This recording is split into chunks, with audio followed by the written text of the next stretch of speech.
First of all, I want to say happy Thanksgiving if you celebrate. If you don't, never mind. If you do, awesome. If you don't, okay, that's awesome too. If you are having some sort of holiday, I don't keep track of what the holidays are around the world, so I don't know exactly what's going on. Anyway, I just butchered that. I have had many thoughts recently about being an INFJ, and I figured that I finally start talking about them again because I try to make sure that I'm not just making an INFJ video because I'm making an INFJ video. I'm making it because I really do have thoughts about being an INFJ or thoughts about other INFJs, and I want to share those thoughts. And I actually truly want to share them, which is why you'll see in my channel I have other videos where I'm playing video games or unopening Pokemon cards or something like that. And it's because sometimes I just feel like doing that instead of talking about being an INFJ. And I know a lot of you are on this channel because you want to hear me talk about INFJ stuff, or you liked my INFJ video. There's one that has like 12,000 views now.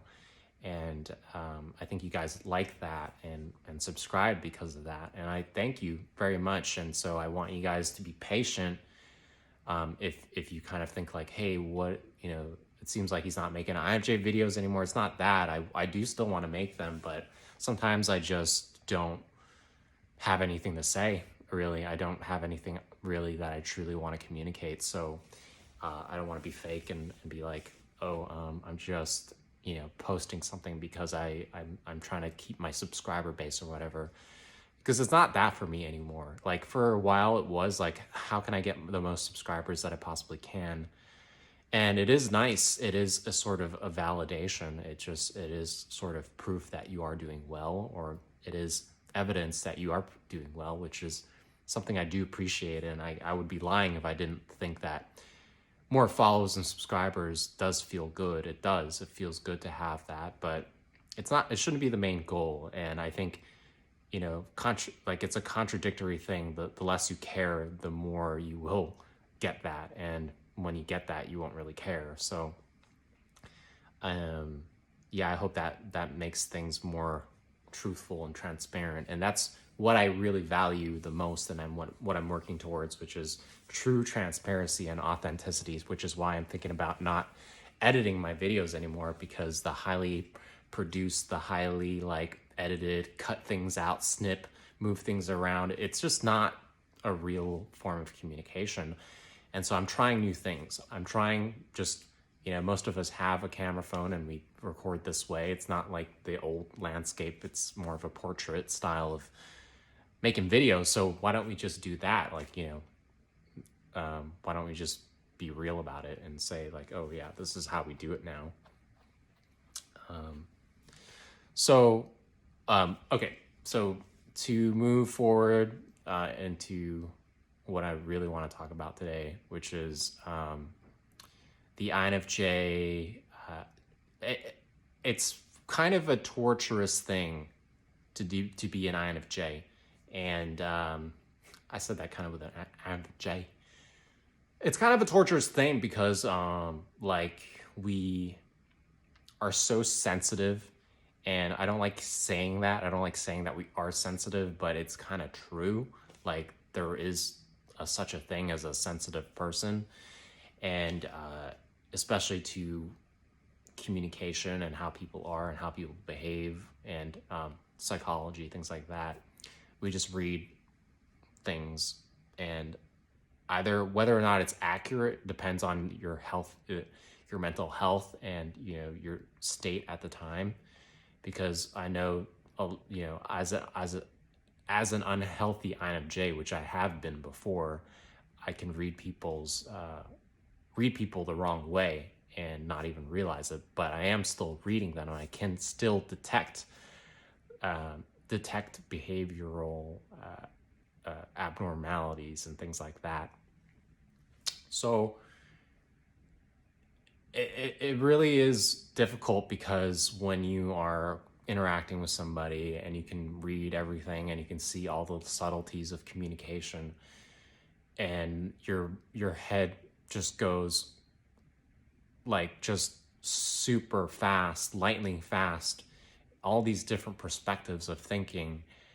And when you are unhealthy, it can go into a toxic place because we're not immune to toxicity or negativity. We have this ability, but it doesn't necessarily mean that we are pure or we are completely innocent. It's not. It's a myth. It's a fallacy. It's like saying when you have, you know how like you have a tennis racket and you have a grid on a tennis racket. The more lines you have, obviously, the more smaller the squares are within that grid are on a tennis racket. But this is like a awful metaphor, but this is the thing that I'm thinking of now. So I'm going to say it. If you have less lines, like on a tennis racket, let's say you only have 3 lines going down, 3 lines going across, you don't catch as much, right? Whereas a tennis racket that has a lot of grids, or like a net. Like let's say it's a net, and the smaller the holes are, or the squares are in the grid, the more you catch when you're like net fishing, let's say, for example. But if you have less lines and a smaller grid and smaller squares and holes within that net, you're going to catch less. As an INFJ, our nets are very, very thin. Like we have a lot of lines and we can catch a lot more when it comes to reading communication and psychology and people and human behavior. We just naturally catch more. Whatever we do with what we catch is our interpretation, or is our perception of what we are catching. So if we are a good fisherman, we catch the fish and we do good things with the fish, like feed them to people, sell them for a fair price. Or if you're a bad fisherman, you catch the fish and you do weird things with them. You abuse them, or you toss them into the grinder. I don't know, whatever bad things can happen with bad fishermen. I don't know if that even exists, but I hope that metaphor makes sense, where it's like we catch more information, and whether or not we interpret that information as good or bad is really depending on our own personal mental state, on our own personal mental perspective, which could be good or bad depending on where you are in life or what you've decided to become. Because I really do think good and bad is something you do decide on. It's something you choose, and it's unfortunate if you choose the wrong path, in my opinion. I realized that when we are in an unhealthy state, we are that bad fisherman, if you will, that bad fisherman. And the information that we catch, we interpret it in a toxic manner, and it becomes a toxic energy within us that eventually makes its way out into the world. And as I've learned, what you put out into the world just comes right back at you. It really doesn't go away. It's the same thing with water, with the elements of the world. It's already here. It's all here. And most of those elements are recycled, deconstructed, and reconstructed, but they eventually come back, which I find a very, very interesting thing. Like if we really think about it, that none of this world is really, it just kind of recycles itself, which makes me wonder how those the people that are talking about making us live forever, which I heard on the Joe Rogan podcast. I do watch that podcast a lot. Joe Rogan said that they might find out that by 2050 that we'd be able to live forever. Can you imagine that if we lived forever? How would that mess with the cycle of the universe? I think it would really mess things up, or really fuck things up, you know what I mean? So when we do have those negative, unhealthy thoughts, it can really wear us down, both spiritually, mentally, emotionally, physically. It manifests itself in our health, our well-being. I would highly encourage INFJs that you really examine where you are, where your mental state is. I don't know. I've never seeked out a counselor because I just feel like I've been to therapy before and it just didn't really do anything for me. And I think for the most part, at the end of the day, you have to solve your problems on your own. Most people will not care. Really, they won't truly care about your problems, and they won't truly care for what's best for you. You have to care about your own personal issues on your own, because there's nobody out in the world that's going to truly care about your issues. Like, even the closest people to you won't truly care deeply. And I know it's sad to say, unless you are truly in trouble, if you are really just living on a thread, and I'm sorry if you're depressed and this is depressing to hear, but I don't believe that deep down people can truly care for your problems. I just don't. And I have yet to be proven otherwise. And it sounds very discouraging, right? That nobody cares about what you truly feel or what you're going through and your problems. However, I think it's a very liberating thing, because you realize that you can't truly depend everything about you on somebody else. When you realize that you have to truly depend on yourself for everything, you know that you don't have to waste time thinking that somebody's going to come and save the day for you. That you know that you can ground yourself and know that, okay, I am responsible for the problems and the issues in my life, and I'm going to fix them. I will fix them.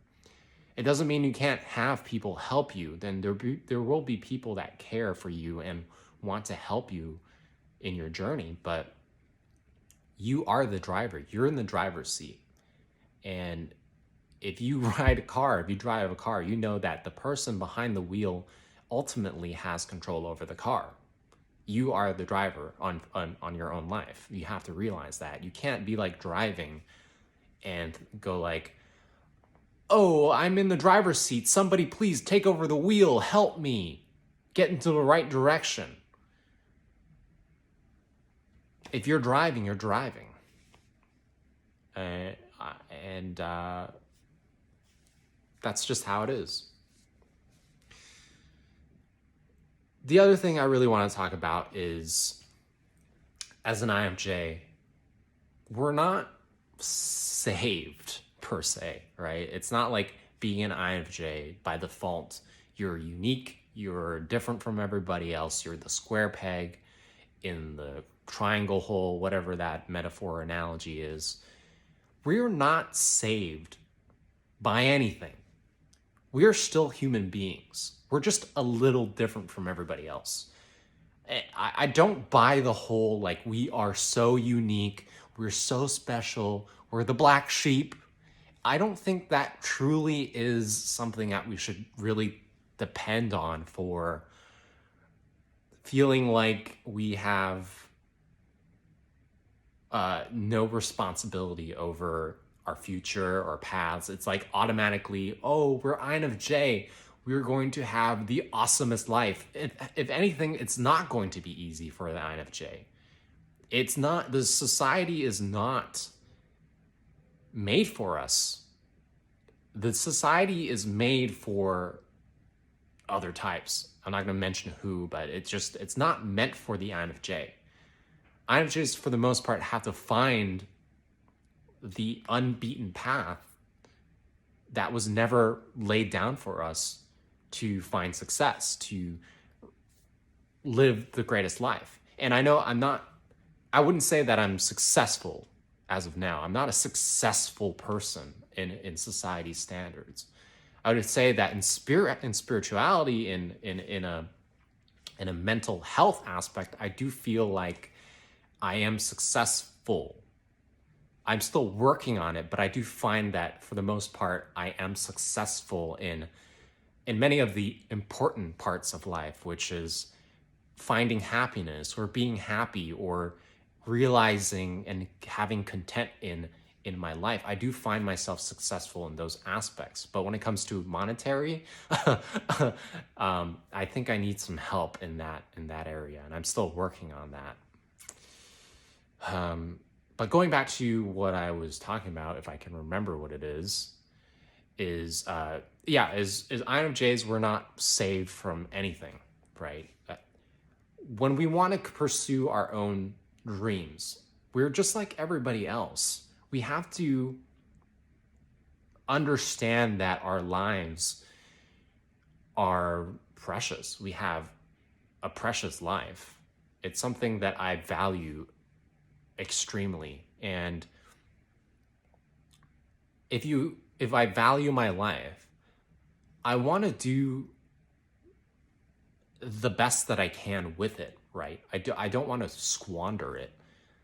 We put a lot of value into cash, into money, into gold, into our possessions.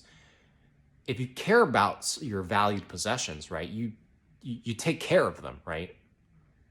You take care of your nice clothes, your nice shoes, your laptop, your technology. You take care of them, right? I do. I take care of my cell phone. I take care of my computer. I make sure that it's never... I try not to drink water by my computer because I don't want to spill water on it. We put a lot of value into these things. We value our jobs. We value our friends and family and loved ones and our romantic partners. We put value in those things.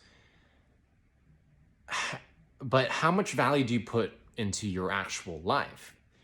Most of us would say that I put a lot of value into my life. I put the most value into my life. If that's true, why are we still eating junk food? Why are we still eating burgers and fries and milkshakes? Time is the most precious Time is the most precious commodity. It's more valuable than gold. It's more valuable than stocks, than technology, than Pokemon cards, the rarest Charizard card. It's more valuable than Bitcoin. It's more valuable than anything in this world. It's time is your most precious commodity. It's priceless. If you don't have time, anything else that we put value into has zero value. Zero value. We're worried so much about how is the currency going to go up or down, or how the stocks are going to go up or down, or how precious metals, but we don't put that value into time, which is, at the end of the day, all you really have. Time on this earth, alive, breathing, thinking, feeling. This time that we have on earth is the most precious thing. Some may argue the opposite. Some may argue that their time is not that precious and they really want to just lose it all and end it all. And if that's how you feel and think about it, I'm not going to argue with you. I'm going to say that I'm not going to say I feel sorry for you, because I think you have that personal choice to view life exactly the way you want to, and what you want to do with your life is totally up to you. But from my perspective and from the perspective of many people, time is the most important thing that you will ever have, ever. Unless there's something outside of the time on Earth, but as far as we know, this is the most important thing. Because what happens after death is unknown.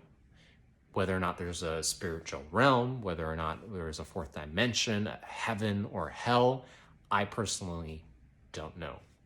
But I do know that I have seen people that have lived from 0 years old, 1 year old to 90 years old. And they have 90 years of life here on this planet that we have all witnessed, and for the most part agree that there is life on planet Earth that could go for 100, a century, a little over a century.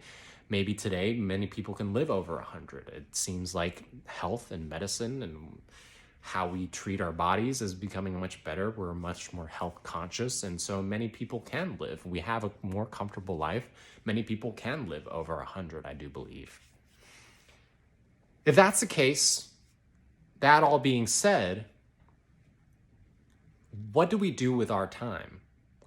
We spend it working out, exercising, eating, these things, hobbies, things that we enjoy.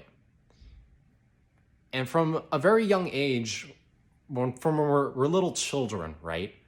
We're little kids, little,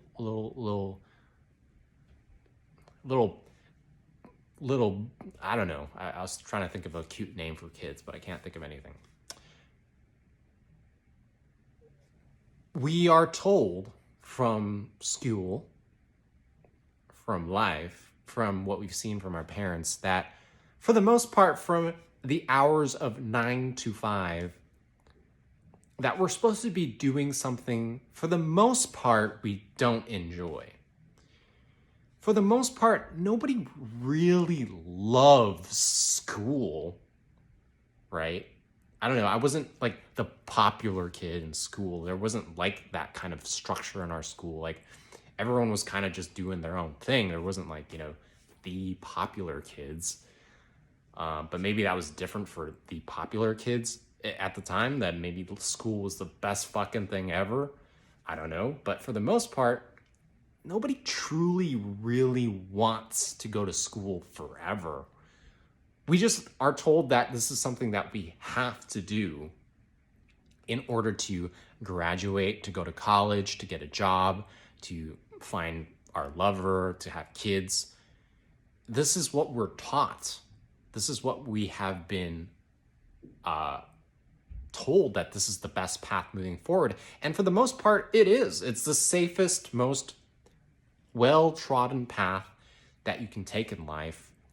And you can take that path in life, and for the most part, if you work hard and study hard and you're a kind person, you can get pretty far in life. You can do pretty well, and you can have a pretty great life. But if we do value the time that we spend on Earth, right, why would we go on a path that secures our discontent? For the most part. I'm not saying everybody doesn't like their life. I'm not saying everybody doesn't like what they're going through.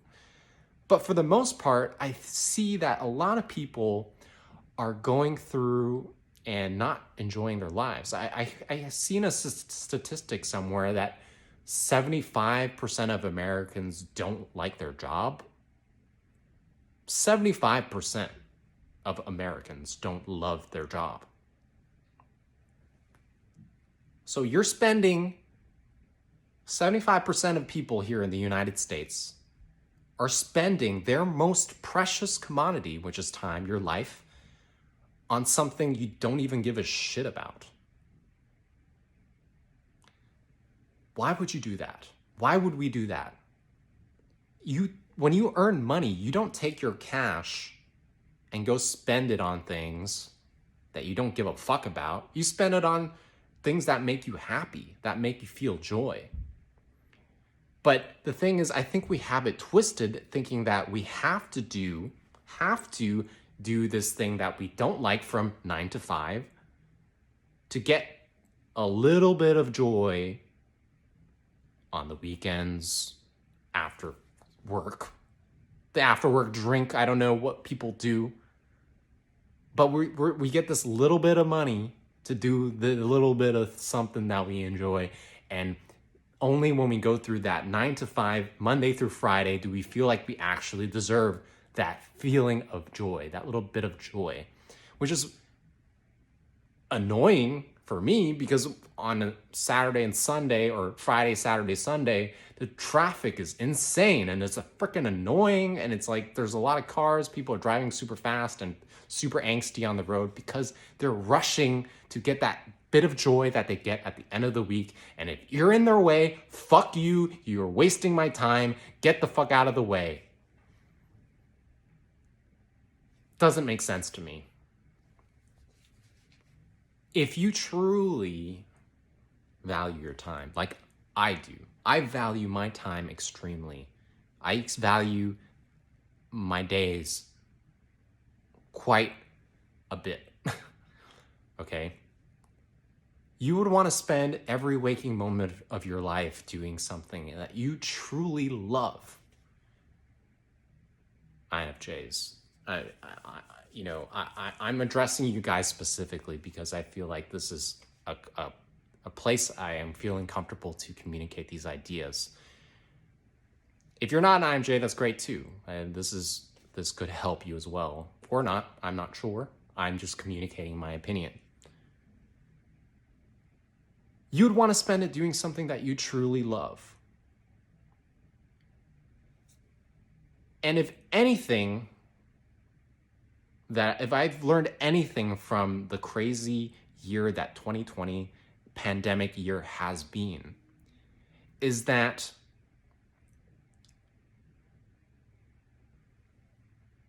that's a lie. I've learned this actually a long time ago, but I think 2020 solidified this idea, is that I lost my job during this. During this pandemic, I lost my job. And it was a job that I really loved. It was a job that I really enjoyed doing. I was getting paid to watch movies. That was my job. And for a lot of people, 75% of people, right, who don't enjoy their jobs, many of those people had lost their jobs too. And I remember this Jim Carrey quote. He said at a college graduation speech ceremony, he said, if you can fail at something that you don't care about, that you don't love,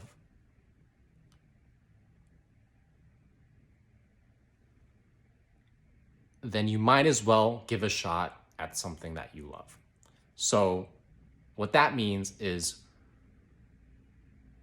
you can do the safe path. You can do the regular path of like, hey, I'm going to do the 9 to 5. I'm going to do the safe route. Or you can go the other direction in which you really pursue the thing that you like and the thing that you really want to do in life. Your dreams. Why wouldn't we? Because at the end of the day, it really is the process that matters the most. It is the process, the enjoyment, the spending of the commodity, the time, the most precious thing. You want to spend most of it doing something that you enjoy. And if you do something that you enjoy, you're going to spend most of that time doing something that you enjoy, the process of going and doing something that you love, whether that be acting, art, firefighting, whatever your passion is in life. Going that path. is ensuring that you're spending the most valuable commodity in the way that you show and yourself and tell yourself that you actually value it. Because you can spend that same amount of time doing something that you don't give a fuck about. Because you think that thing is going to give you this little thing of enjoyment, which is the weekend, or spending it on new shoes, or your hobby. You give this much time to your hobby, to what you think. Why don't you take this time and spend it, right? Why don't you spend it on the best possible thing that you love? And when you do spend a thing on your passion, on your dream, on the thing that you love, you're going to be spending way more time on it than anything else. You're going to spend way more energy, way more focus, way more intensity, because it's the thing that you're meant to do. It's the thing that you care about. And when you do that, you're going to be doing that better than anything else you'll ever do. And when you do that thing, right, this thing that you enjoy, better than anything else you'll ever do, you'll make the most money doing it. Okay, that's not guaranteed. But you will for sure find a way. And when you start getting paid for this, which you will, if you put your time and all your effort into it,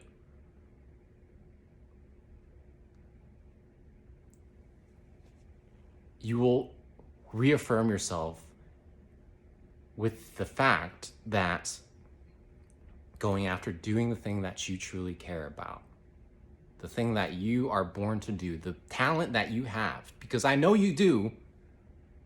And if you're already doing it, you don't even have to watch this video anymore. But if you don't,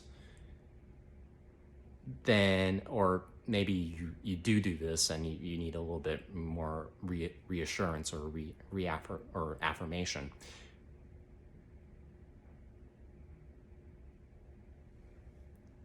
I lost my train of thought. But yes, keep going on to, if you don't, I highly recommend you try. Because this is logic. It's logical to do this. And I really do believe this thing that I'm communicating to you today, this idea that I'm communicating to you today, is going to save the world. It's going to make the world a tremendously better place to be and to live in. Because if we all did the things that we truly cared about, this world would be fucking awesome. Can you imagine if everybody did the thing that they were talented in? Everyone would be so happy. Everyone would be so productive.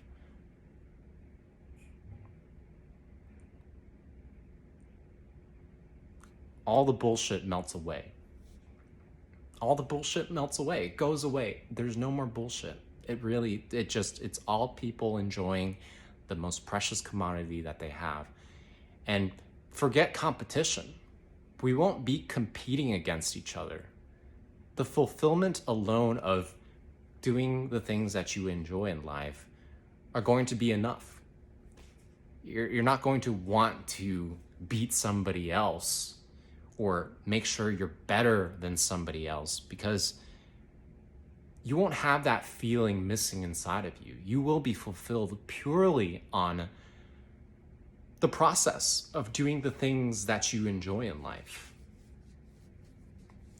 These ideas didn't come naturally to me. It took many, many years of pondering and self-reflection and help along the way, such as watching Gary Vaynerchuk videos and watching Joe Rogan scold me about it. Not in person. I saw a video where he was scolding people that were being lazy. He said that you need to be the hero of your own movie in life. If you were in a movie, what would you do? How would you be the hero in your own movie? That's what you need to do.